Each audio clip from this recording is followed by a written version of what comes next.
Léa troque la salle de cinéma pour une plateforme cette semaine et nous parle du nouveau film Netflix, Adam à travers le temps. Adam à travers le temps, oui, ou The Adam Project en titre original. Nouveau film proposé par le duo Sean Levy à la réal et Ryan Reynolds en star, mais pas que. Le casting est vraiment chouette, sans que ce soit prestigieux pour autant, c'est que des gens cool.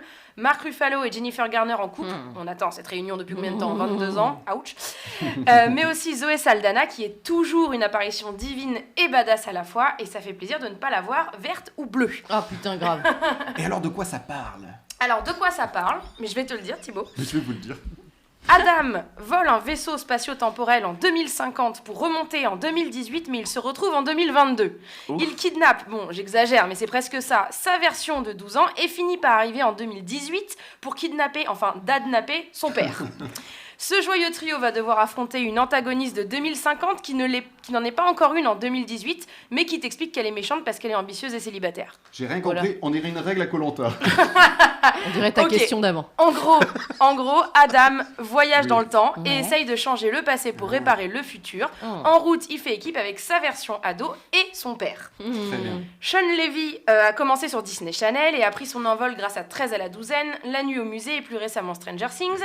Il est clairement habitué à son jeune public et commence à en oublier les autres. Du coup, je ne me sens pas la cible.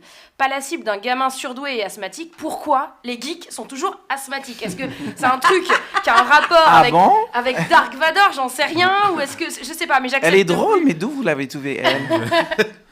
Je disais donc que j'accepte plus, moi, le cliché de l'inhalateur censé donner une faille au personnage. Voilà.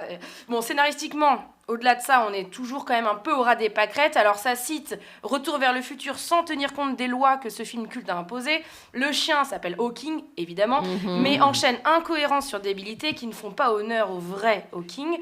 Et le jeu des prénoms ne s'arrête pas là. Attention, on assiste à un combat entre Adam et un type qui s'appelle Christos. Spoiler alerte, Lévi fait gagner l'Ancien Testament. Pour continuer à vous donner envie d'aller au cinéma plutôt que de rester sur Netflix, les effets spéciaux sont franchement pas au niveau et la mise en scène est un peu vulgaire. Mais bon, je vais pas vous mentir, si je suis si dure avec un film pour enfants, entre guillemets, c'est parce qu'à mon époque, les films pour enfants, c'était Retour vers le futur, c'était les Goonies, Indiana Jones et Jumanji. Et encore, je dis à mon époque pour faire genre je suis un vieux sage, mais aujourd'hui les gamins, ils peuvent avoir Ready Player One, c'est juste qu'ils réclament Marvel. Donc c'est la faute aux studios qui prennent les enfants pour des abrutis.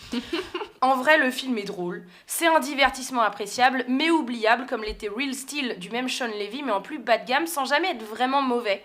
La promesse narrative est quand même un peu tenue, le thème du deuil est bien amené et bon enfant, mais surtout ce film réinvente la relation père-fils qu'on pensait avoir déjà traité de long en large et nous offre quelques moments très beaux, notamment un moment où le héros du futur rencontre sa mère du passé, interprétée par Jennifer Garner, une scène tendre et émouvante comme on en a rarement offerte à Ryan Reynolds. Alors le mot de la fin, Léa, une réplique qui t'a plu ?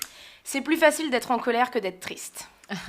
Merci Léa. Et c'est donc sur Netflix ? C'est sur Netflix. Mais on conseille toujours d'aller au cinéma. On conseille toujours d'aller au cinéma, de privilégier la salle.